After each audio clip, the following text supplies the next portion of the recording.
A cada ano chegam às ruas de Belo Horizonte cerca de 50 mil novos carros. A frota já passa de 1,5 milhão. Isso sem contar os veículos da região metropolitana que circulam todos os dias na capital mineira. Com isso, o trânsito fica cada dia mais complicado. Muitos motoristas cometem irregularidades, como avançar o sinal vermelho ou andar acima da velocidade permitida. Para coibir as infrações, a fiscalização está aumentando. Já chegaram à cidade novos radares de velocidade e aparelhos que registram avanço de sinal e invasão de faixa exclusiva de ônibus. Além disso, as blitzes da lei seca estão atuando em todas as regiões da cidade. Com o aumento do cerco às irregularidades, o motorista está mudando os hábitos e respeitando mais a legislação. É o que vamos saber no programa de hoje. Fiscalização das leis de trânsito em Belo Horizonte. É o tema do Câmara Debate.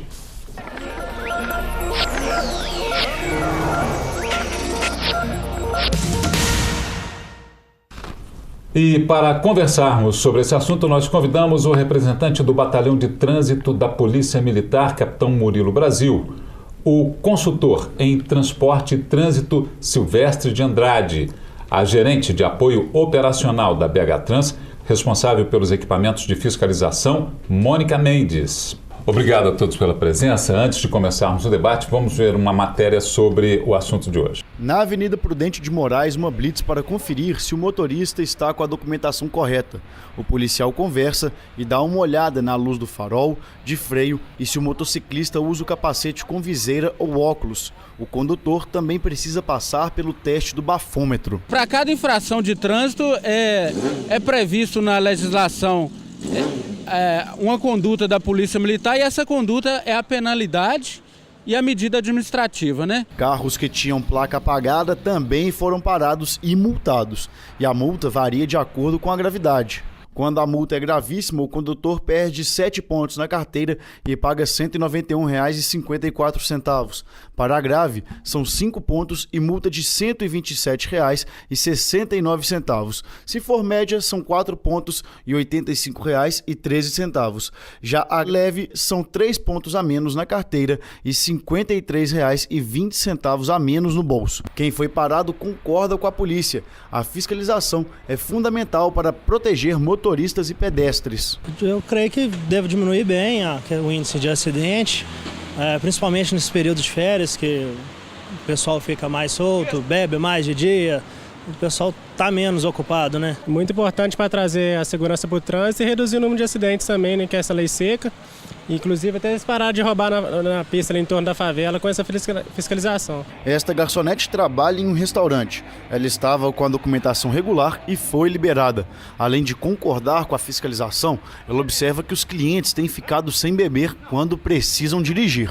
Eu trabalho em restaurante, eu posso afirmar que sim. Impressão confirmada pela polícia. Temos sim constatado uma diminuição tanto dos condutores com sintomas de embriaguez e, por outro lado, um resultado até mais positivo ainda, é a redução do número de vítimas em acidentes de trânsito. E o tenente dá a dica para os motoristas não levarem multas. Primeiro, se a sua CNH está em dia dentro da validade, se a condição física e de saúde dele é boa naquele momento, se ele dormiu direitinho, né? Não pode ter ingerido uma bebida alcoólica de jeito nenhum, que vai levar insegurança e risco para os usuários da via. E o veículo vai conferir toda a documentação. Outra medida que deve ajudar a punir os infratores foi tomada pela BH Trans. A empresa colocou 42 novos radares que devem começar a funcionar ainda neste início de ano. São 20 radares de avanço de sinal vermelho, 16 de excesso de velocidade, infração campeã, e outros 6 para pistas exclusivas de ônibus. Os equipamentos foram colocados nas principais vias da cidade, como a Avenida Amazonas, dos Andradas, Contorno, Cristiano Machado e Tereza Cristina. Agora, Belo Horizonte tem em média um radar para cada 3 quilômetros de via. Numa cidade tão grande, a parte da fiscalização eletrônica ela é um aliado muito forte com a fiscalização do agente policial. Pois é, a gente percebe ali na matéria, Cristina, desculpa, Mônica, que fala-se de um radar a cada 3 quilômetros, não é isso? Sim. Vai ficar a média na cidade, vai ser essa? O número de radares ele é necessário, vai se aumentando à medida que a gente detecta novos pontos críticos, novas necessidades. E a gente vai ter que readequar o contrato e fazer uma nova leitura e fazer o acompanhamento da engenharia e da fiscalização em cima disso. Não estabelecemos um radar a cada X quilômetros. Entendi. Nós trabalhamos em cima da necessidade, da percepção de um estudo técnico, onde vão sendo identificados novos pontos. Ou seja, você está dizendo o seguinte, antes de se colocar um radar ali naquele sinal, naquela via, é feito um estudo. Sim, a legislação federal exige esse estudo técnico, inclusive esse estudo técnico, após realizado, ele é submetido ao Denatran, né? Ele é enviado a diversos órgãos, inclusive ao Denatran. E sim, esse estudo técnico ele é pormenorizado, ele faz parte dele identificações de características físicas da via, vistorias e a identificação se ali há necessidade daquele tipo de equipamento. Se os acidentes estão acontecendo em decorrência, por exemplo, de excesso de velocidade, no caso do radar, ou de avanço de sinal, no caso do detetor de avanço. Capitão, no dia a dia nas ruas é possível realmente perceber essa mudança de comportamento? Ela existe realmente dos motoristas de Belo Horizonte? Como o tenente falou na matéria, nós que estamos diretamente nas blitzes, né, dia e noite, né, não somente finais de semana, que é um outro mito que tem que ser retirado aí da população, que blitz é só final de semana, é de segunda a segunda-feira. Então, a gente tem notado, sim, uma percepção estatística e não estatística. A gente tem números, né, que demonstram que caíram o número de acidentes com vítimas até fatais. A gente tem notado que diminuiu. E a percepção de que o motorista está mais responsável na direção do veículo. Logicamente que tem aqueles casos que escapam dessa... Mas ele está mais responsável porque está doendo no bolso? Infelizmente a gente nota que é o que mais motiva a pessoa a tornar-se mais responsável na direção de veículo. É saber que vai ser multada, que vai doer no bolso, como você disse, né? Então, por bem ou por mal, né, a pessoa está mudando. A gente tem notado que a cultura pelo menos do Belo Horizontino, do mineiro, tem mudado. É isso mesmo, Silvestre? Eu acho que isso faz parte da educação do trânsito. O remédio é amargo, mas... Exatamente. Eu acho que a multa é parte do processo, previsto no código e um instrumento a ser utilizado quando necessário. Ele não deve ser nem de mais nem de menos. A infração exige uma multa. E a multa faz parte desse processo educativo, inclusive, de mostrar que o errado tem que ter uma punição. E a punição vindo corretamente ajuda a melhorar o trânsito para todo mundo. E melhorar o trânsito significa maior fluidez, mais segurança, mais conforto na direção. Isso é fundamental. A gente lembra de algumas medidas que antigamente não aconteciam e já tem muito tempo que está acontecendo. A questão de, por exemplo, moto, capacete. Não é? Já tem mais de 20 anos que se exige a colocação de capacete, cinto de segurança em carro, né? Essas medidas, Silvestre, vêm fazendo com que as pessoas mudassem os hábitos, não é isso? O cinto de segurança, assim como o capacete, às vezes eu lembro da batalha que foi nós da área de transporte, né? Brigando para que ele fosse utilizado e um certo receio das autoridades públicas de implantar o cinto de segurança. No dia que a primeira cidade implantou em São Paulo e obrigou que fosse feito e começou a multar, foi uma adesão instantânea. E assim, nacionalmente varreu o país inteiro e todo mundo passou a usar e hoje é um instrumento normal, né? A pessoa entrou, já virou um hábito, de segurança, né? Quem entrou na moto põe um capacete. Então assim, é a questão de você colocar a regra, e é uma regra importante, é de prevenção, é de segurança, você está prevenindo acidente, você está prevenindo consequências graves de acidente. Então, na medida que você implanta a regra e exige que ela seja cumprida, olha a polêmica aí, nossa, do ABS, que absurdo, né? Se dá prazo, etc e tal, e de repente se prevê em adiar um requisito importantíssimo de segurança. De segurança. Não pode. Entendeu? Isso é para ontem. Só lembrando que o ABS é um sistema que dá mais segurança na frenagem. Na frenagem, assim como os airbags, né, caso haja um impacto, ele protege você. Então, tudo isso são equipamentos que vêm para proteger a vida das pessoas. E com isso é muito bem-vindo. Mônica, eu falei de duas coisas que nós já estamos acostumados há mais tempo. Capacete e cinto de segurança. Com esses novos instrumentos, né? Como, por exemplo, a questão da lei seca, a questão do registro de avanço de sinal, você acha que acontece isso também, num primeiro momento, resistência e depois a adaptação? Sim, eu acho que é muito importante, vamos dizer assim, em termos de marketing social, a gente dialogar com o público, com a comunidade e fazer com que ela entenda a importância da utilização. Isso aconteceu com o cinto de segurança, que evita lesões graves, né, tanto na face quanto no tórax, e com o capacete também, traumas crânioencefálicos. Está acontecendo com velocidade.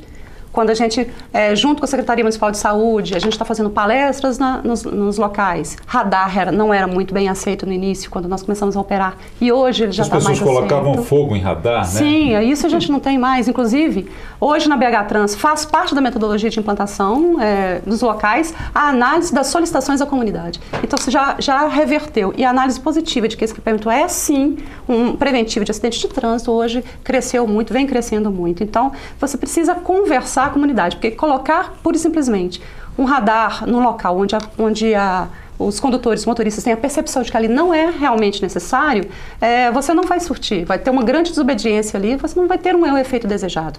Porque a população, ela obedece aquilo que ela percebe como necessário e que tem uma razoabilidade.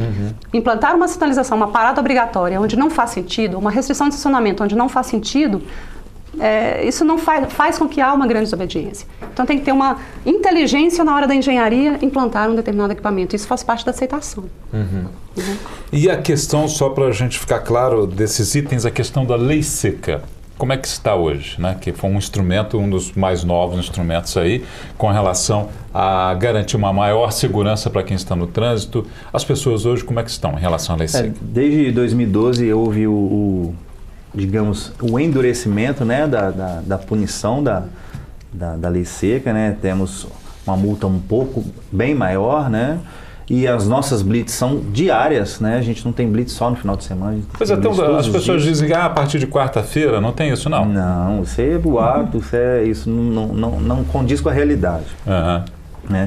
Então a gente tem, sim, endurecido nas fiscalizações na questão de mais quantidade, né, de blitz, que a gente fez um comparativo com outras capitais no início, né? A gente estava, de certa forma, perdendo em termos de quantidade de blitz, né? De pontos de blitz.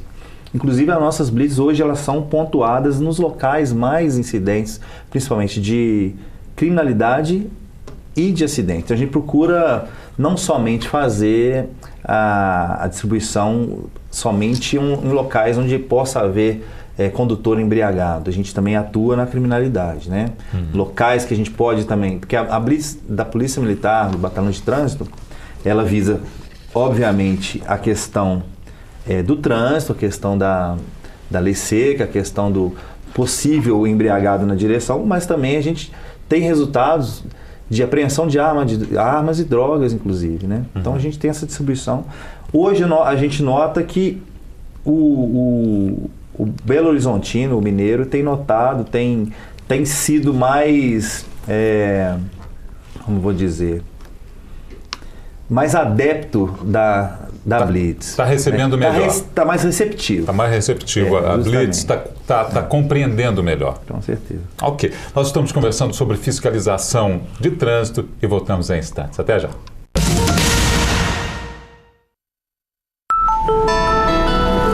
Se traz mobilidade para você, a Câmara aprova. Se traz benefícios para a população, a Câmara aprova. Se traz transparência para o município, a Câmara aprova. A Câmara de BH elabora e aprova leis que ajudam a melhorar nossa vida. O que é bom para a cidade, passa na Câmara. Câmara de Belo Horizonte. Sua voz, nossa ação. Estamos de volta com o Câmara Debate. Hoje o assunto é fiscalização das leis de trânsito. Estamos recebendo nesse bloco com muito prazer o vereador delegado Edson Moreira. Obrigado, viu, vereador? Eu agradeço o convite. Muito bem, nós vamos agora ver algumas informações sobre multas. Os agentes da Polícia Militar e Guarda Municipal multaram cerca de 160 mil veículos de janeiro a junho de 2012.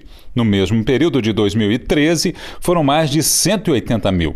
Na fiscalização eletrônica, os radares fixos registraram cerca de 192 mil infrações no primeiro semestre de 2012. No ano passado, o número passou das 225 mil de janeiro a junho. As multas em radares móveis saltaram de pouco mais de 5 mil em 2012 para quase 20 mil em 2013.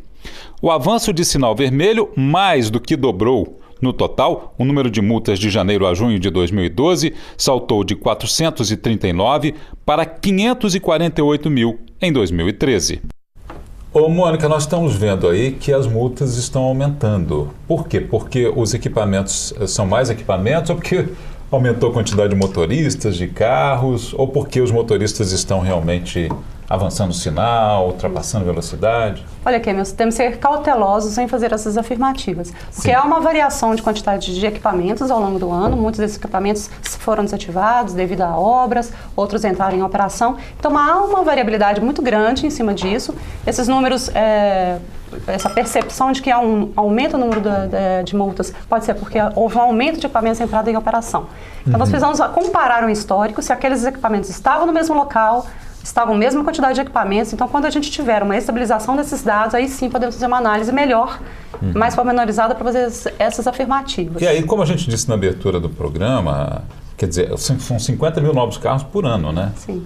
A gente tem que considerar isso, quer dizer, a cidade fica com muito mais movimento, o trânsito mais congestionado e mais motoristas, né? Sim, isso aumenta a possibilidade, certamente. Há uma maior possibilidade de ter com maior número de condutores na via, como tem uma maior possibilidade de estarem de alguma forma cometendo infração. Da mesma forma, nós não podemos afirmar de uma forma simplista de que houve um aumento no número de fiscalização por conta de agentes. Se tiver uma implementação, uma força-tarefa naquele ano, nós vamos ter sim uma majoração. Não significa não podemos afirmar necessariamente se o comportamento melhorou ou piorou numa primeira análise. É preciso verificar se teve um aumento ou uma redução de efetivo da Polícia Militar ou da Guarda. Se eu tive uma majoração do efetivo, necessariamente eu tenho uma maior contingente nas ruas, esse número de autos vão aumentar. Então a gente precisa avaliar de uma forma mais cautelosa. Que avaliação que o senhor faz? Isso vai dar problema. Esse problema da BH Trans, das multas, das autuações por vídeo, porque as câmeras, que as câmeras estão, segundo o questionamento que está tendo no meio jurídico, é que as câmeras estão subordinadas diretamente à BH Trans, que não tem o poder, tá? Suspenso o poder de autuação, tendo em vista uma ordem judicial do STJ. Então, os advogados, habilidosamente, já estão entrando na justiça, questionando a competência ou não da BH Trans nessas atuações por radares, que é controlado pela BH Trans. Se fosse controlado pela Polícia Militar ou se fosse controlado pela Guarda Municipal, seria diferente. Mas como é controlado pela BH Trans, está tendo esse problema. 315 câmeras do olho vivo que poderão ser utilizadas também para esse fim, Mônica, de multar, de fiscalizar? O Denatrans está regulamentando essa matéria. A possibilidade, existe ainda está em projeto, né, uma resolução para a utilização de câmeras para serem definidos isso. Não está em implantação ainda. São as câmeras do olho vivo e da BH Trans, as câmeras que monitoram o trânsito pela BH Trans. Não seria câmeras do olho vivo da cidade de Belo Horizonte ou da BH Trans. Seria de todo o país, regulamentado pela legislação federal. A regulamentação é federal, dando possibilidade dessa utilização. Ou seja, o flagrante se dá através desse agente de trânsito que está monitorando através dessa câmera. Isso é uma ideia, isso é uma possibilidade, isso é incipiente ainda, está através de um projeto, uma resolução ainda que está sendo mas não está certo, mas enfim, são muitas câmeras, né? Só do olho vivo são 315 câmeras. E agora também não tem mais obrigação de sinalizar, não tem mais obrigação, porque de avisar. O Departamento Nacional de Trânsito entendeu que não. Quer dizer, sempre em prejuízo que o usuário do tráfego. Eu acho que tinha que ter uma vez assim, tinha que ter uma sinalização, entendeu? Porque é o seguinte, nós sabemos que temos que andar em determinada velocidade. Nós sabemos para aquela via, mas nem sempre você está focado naquilo. Eu, por exemplo, vou dar um exemplo, eu sou um condutor, eu estou dirigindo De repente, ao que o meu espera, o velocímetro já está em 70. Sim. Tá certo? Você não percebe, às vezes você não percebe isso. Tem carro hoje que até apita, né? Dá um sinal sonoro. Tem trava, mas esses são de 2013. Como eu sou um camarada que anda ainda com pagos recursos, então meu carro, então, aqueles antigos ainda que não apita. Tá bom, viu, vereador? Só para não, discordar um bocadinho, para... Pois não, vamos apimentar a discussão. Para criar coisa. Eu sou contra informar e acho que a gente não deve dizer, o poder público não tem que ter a obrigação de dizer onde é que está a fiscalização. Não tem que dizer, olha, eu vou fazer blitz em tal lugar. Então, se tem buraco, não tem que avisar, mas eu vou cair no buraco direto, então? É isso daí? Não é cair no buraco. Atenção, isso é importante. A gente saber que em determinado lugar tem uma curva. Tem uma cena, é importante saber que em determinado lugar caiu um muro. Concordo, por exemplo. Plenamente, vereador, com essas informações. A informação do aviso, da curva, do perigo, etc. Mas informar você de um comportamento no qual a placa de 60 km já foi colocada, então a informação é a mesma da curva, é a placa. Então, se você coloca a placa de 60 km... E se tampada lá com aqueles spray que o pessoal dentro e roda estão fazendo isso aí toda hora na vida? Aí o problema é da sinalização.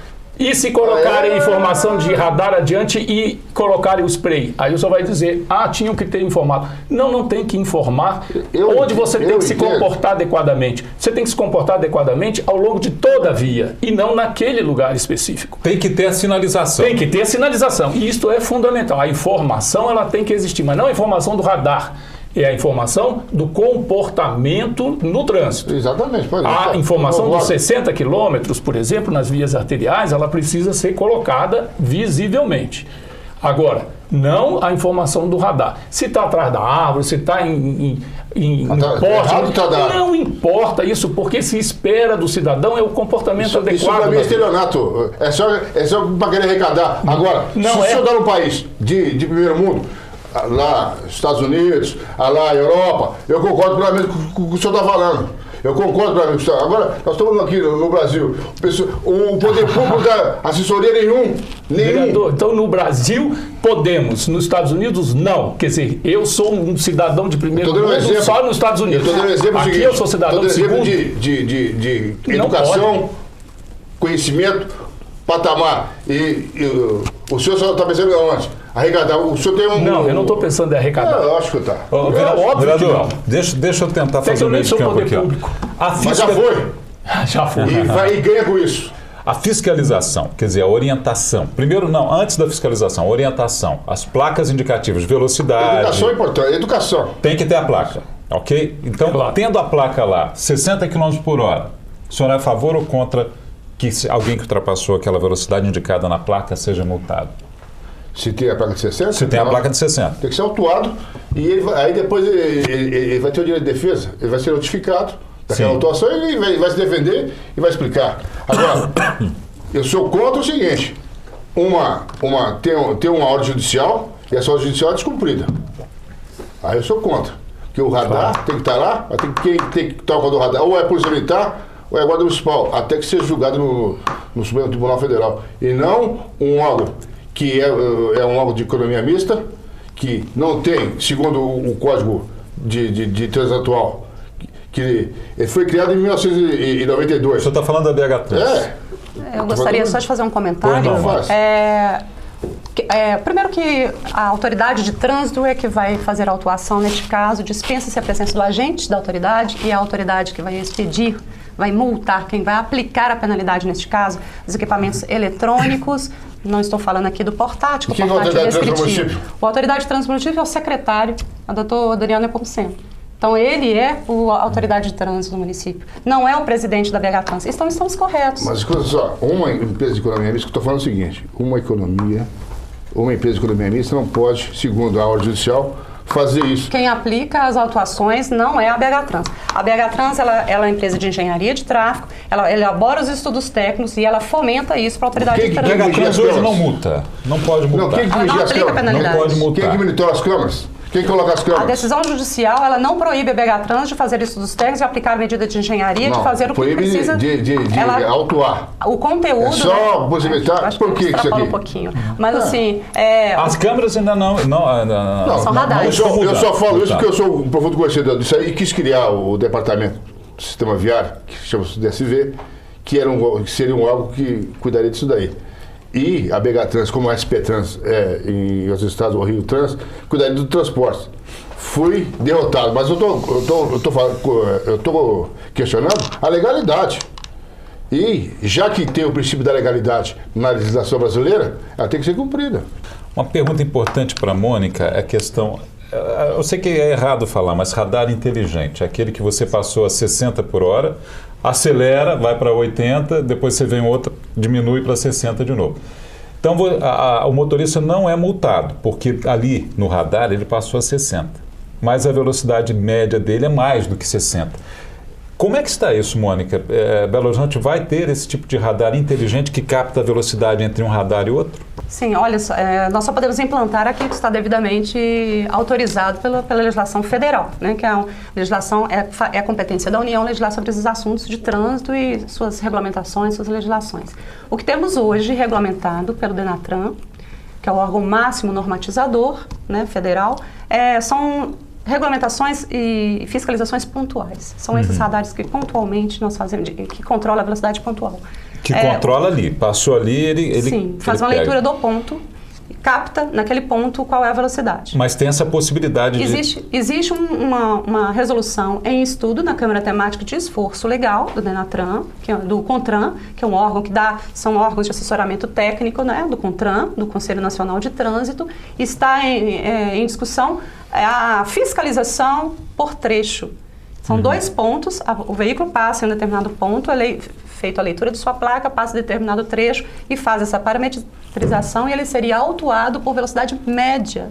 Porque o que nós queremos é a mudança do comportamento. Sim. Não é autuar mais ou menos, né? É que ele mude o comportamento, porque isso é uma prática, é um hábito que vai se formando na população e eu defendo que a nossa meta, nós temos que alçar o nosso cidadão a metas de primeiro mundo, sim, nós temos que viver e no nosso dia a dia nos comportarmos de uma forma civilizada. Já visto os números aí de mortes feridas graves. Então, assim, nós temos que dar à população essa condição. Agora, esses, digamos, radares inteligentes, eles têm possibilidade, então, de vir para a cidade, de serem colocados por toda no Brasil, no país, né? Assim que estiver no país, poderá ser também, por que não, Belo Horizonte não pode lançar mão desse tipo de equipamento no trecho onde ele julgar, né, em termos de pesquisa, julgar necessário. Já temos determinado equipamento contratado e à medida da possibilidade da contratação de novos equipamentos, sim, a partir da regulamentação sendo feita. Ou seja, a pessoa diminuir ali, capitão, naquele momento o radar e depois acelerar, vai ser multada, né? Diminui para não ser registrado, né? Logo após ter um trecho maior, que ele pode imprimir uma velocidade maior. É o que a gente vê na prática, infelizmente, o que a gente ainda vê, né? Então a questão é a mudança de atitude mesmo. Agora, capitão, o efetivo do policiamento de trânsito caiu muito em Belo Horizonte, né? Houve uma redução. Eu tenho informações aqui, não sei se estão corretas, de 1.243 para 445 agentes responsáveis pela autuação de motoristas, segundo a BPTran. Somos hoje 400 militares no batalhão de trânsito. Esses dados de 1.000 e poucos, que era quando o batalhão pertencia ao CPE, né, o Batalhão de Policiamento Especializado, havia um efetivo maior realmente, houve uma redistribuição desse efetivo, então hoje a gente conta com 400 militares. Por dia, em média, 50 militares, dependendo do turno de serviço, né? Temos turnos que há mais necessidade de mais pessoas nas ruas, né? Porque, por exemplo, um turno, a parte noturna, né? Da madrugada, a gente tem um efetivo um pouco menor. Então, infelizmente, a gente trabalha com, infelizmente eu digo felizmente, né? Porque a gente trabalha com esse número e consegue desempenhar pelo menos um trabalho, eu digo, satisfatório. Obviamente, com um efetivo maior, igual a Mônica falou, com um efetivo maior a gente vai ter mais agentes nas ruas, vai ter um controle maior, independente de haver autuação ou não, né? A gente sabe que o condutor, quando há uma fiscalização, ele já leva aquele choque, não, tem alguma coisa ali, vou eu tenho uma outra informação. ater mais agora ao meu veículo, à condição de trânsito, à via. Né? Ok. Uma outra informação é o seguinte, na década de 90 havia um fiscal para 333 carros. Com esse aumento de carros, diminuição de fiscais, então, hoje existe um para 1.400. Quer dizer, é uma tarefa hoje para o fiscal muito maior do que era há alguns anos atrás. É uma tarefa árdua, né? Mas a gente trabalha em conjunto com a BH Trans, a gente trabalha em conjunto com a Guarda Municipal, né? Eu trabalho sempre conjunto, trocando ideias, né? Trabalhando tanto no operacional quanto administrativamente para tentar resolver essa situação. Só que com o aumento realmente de cada vez mais de veículos, né? A frota de Belo Horizonte, 1.500.000, né? Então a gente vai lutando, mas temos obtido bons resultados, né? Um exemplo é a queda nos acidentes, né? Essa queda, Mônica, como é que ela foi? Eu digo assim, em termos de acidentes, de mortos no trânsito, enfim, até de feridos, pessoas que se feriram gravemente. Isso vem diminuindo realmente?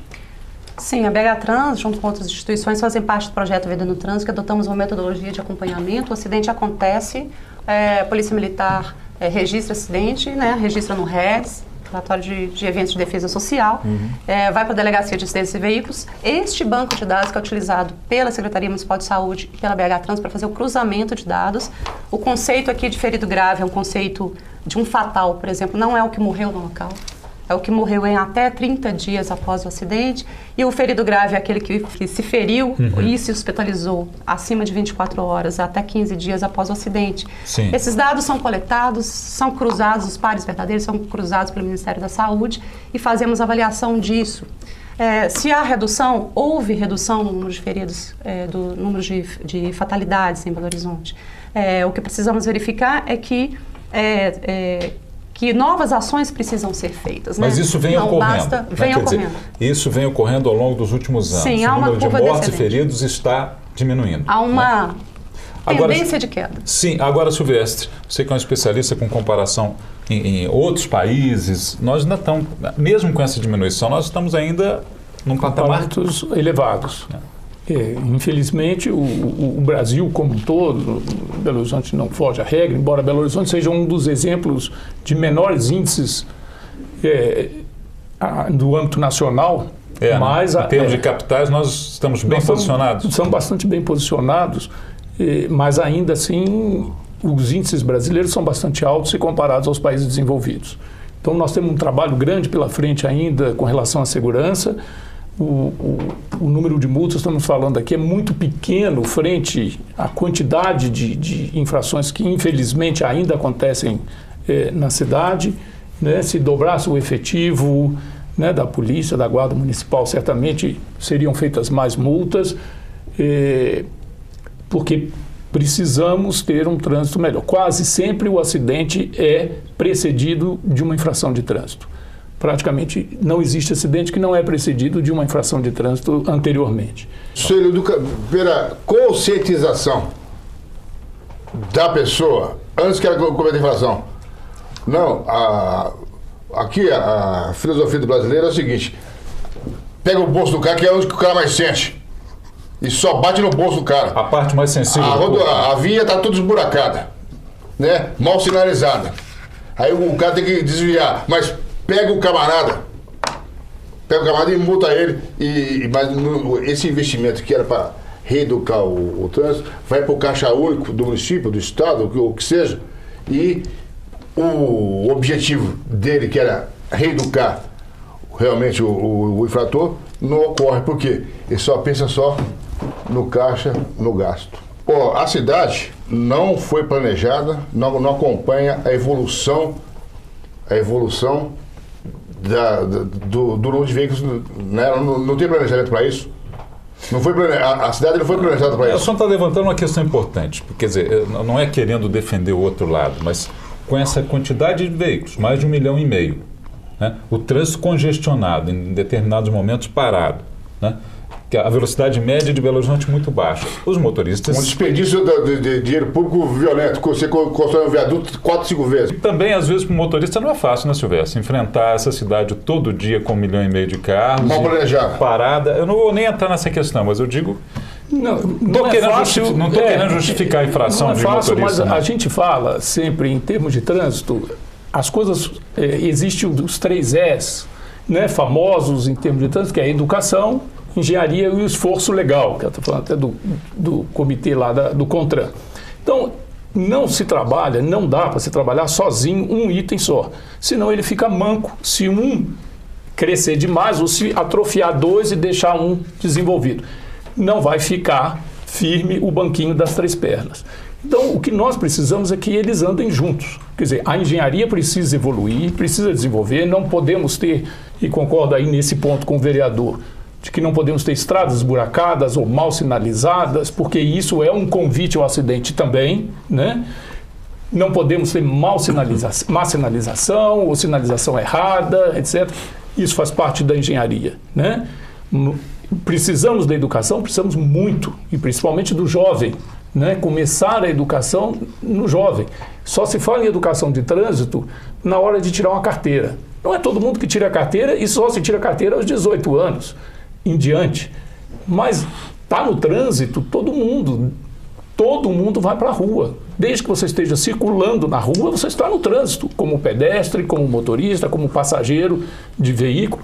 Então você precisa educar desde cedo. E o esforço legal precisa existir. Quer dizer, precisamos da fiscalização, precisamos da multa, precisamos do código, precisamos de um judiciário efetivo que dê retorno efetivo às questões graves de segurança, quando alguém mata no trânsito e não se julga e se deixa solto. Então, assim, isso é conjunto. As ações de segurança, elas precisam andar juntas.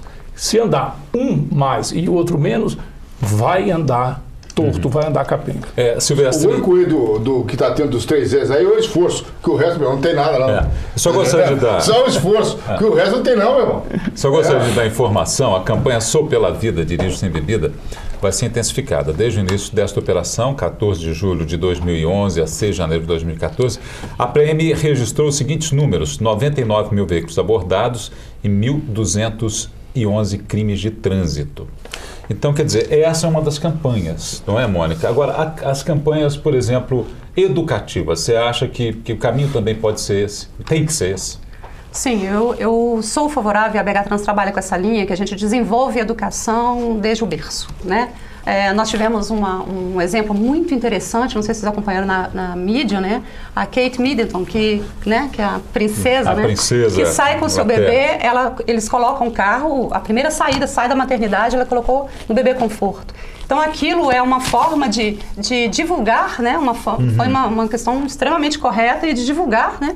As novelas brasileiras também podem dar exemplo. Exatamente. No Brasil foi diferente, a presidente colocou a pessoa sem o cinto. Quer dizer, infringiu a regra, a presidente da República. Isso. A diferença de um país para o outro. Por isso que eu estou te falando um negócio de educação. Você está entendendo? Quando a gente delegar apenas ao poder público essa responsabilidade, é um ônus muito grande. O que a gente precisa entender é que, como pai, como mãe, como irmão, como cidadão, né, como condutora, o que eu estou fazendo para fazer essa multiplicação?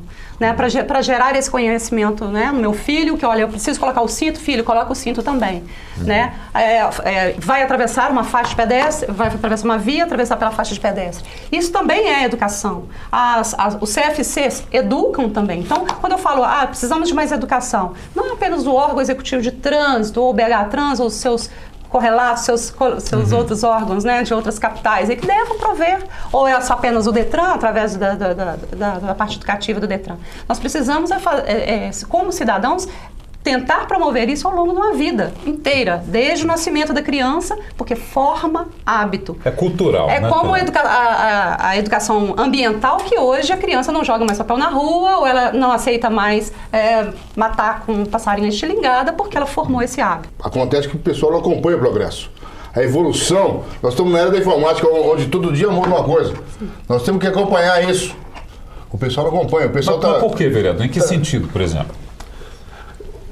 Eu não sou contra a BH Trans, Não, eu estou falando o seguinte, a BH-Trans... Demonstre isso. A BH-Trans foi criada em 1991. O trânsito passou para o município em 1972. Toda a competência do trânsito passou para o município a parte, inclusive a parte de fiscalização. Criaram vários órgãos de metrô e outros mais, e foram vários passados, mas não se criaram um órgão de trânsito realmente, e sim uma empresa de economia mista. Um órgão público, exclusivamente público, para se cuidar do trânsito, porque o trânsito é exclusivamente público. O transporte já não, o transporte tem iniciativa privada, por isso que estou falando, por isso que tem que ter um órgão de trânsito exclusivo para o município, para cuidar exclusivamente do trânsito. Sim. Tá certo? Eu apresentei, infelizmente, esse projeto o ano passado para a criação desse departamento e foi vetado com a ingênua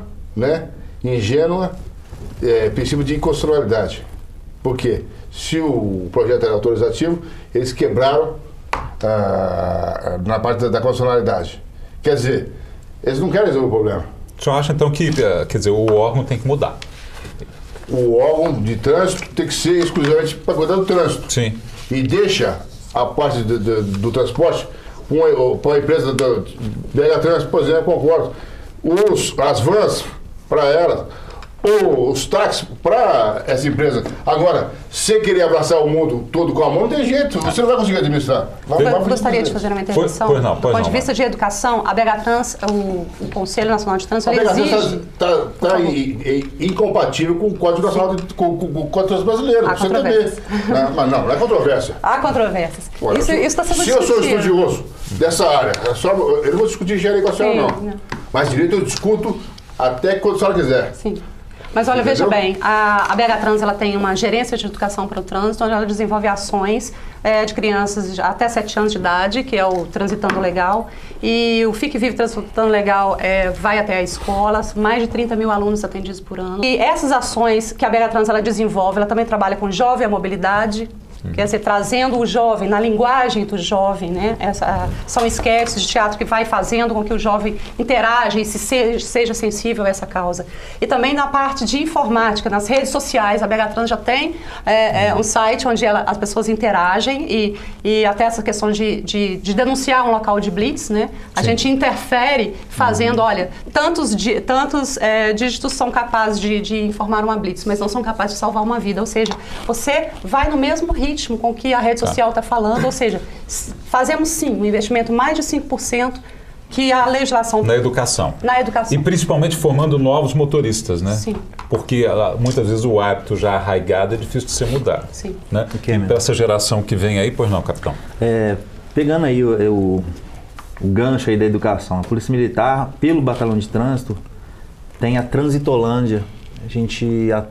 A Transitolândia existe há 40 anos. Então é um espaço e é copiado em vários outros batalhões do interior, cidades longínquas de Minas Gerais. Então a gente tem essa preocupação de incutir na criança desde cedo essa preocupação com o trânsito. Ideal seria se as escolas tivessem uma grade dentro do currículo escolar que tratasse sobre educação no trânsito, sobre trânsito, né? Então a Transitolândia dentro do Batalhão de Trânsito é um referencial super positivo que nós temos. Então passam crianças todos os dias, eu não tenho aqui uma estatística para falar para você por ano quantas crianças passam, mas todos os dias tem ônibus escolares que levam crianças lá, passam, tem também teatro, tem apresentação, são ruas, né, avenidas desenhadas, a criança passa com bicicleta, tem semáforos, né, eletrônicos inclusive. Então a criança tem uma aula, passa a tarde toda ali em contato com o policial. Tem também essa aproximação com a Polícia Militar que é importantíssima. Então é muito importante esse lado da educação que vai refletir. É claro, nas próximas gerações desenvolvendo bons hábitos. Né? Ontem eu andei 2 quilômetros. Quase fui atropelado 3 vezes em 3 faixas de pedestre. Então vamos torcer que essa nova geração... Educação é o principal. que a atual também respeite, mas que principalmente a nova educação forme aí um país muito melhor no trânsito. Quero agradecer a presença de todos vocês. O Câmara Debate fica por aqui. O programa é exibido às terças e quintas-feiras, às 6 da noite, segundas, quartas e sextas, 6h30 da manhã e nos fins de semana. Obrigado pela sua atenção e até o próximo encontro.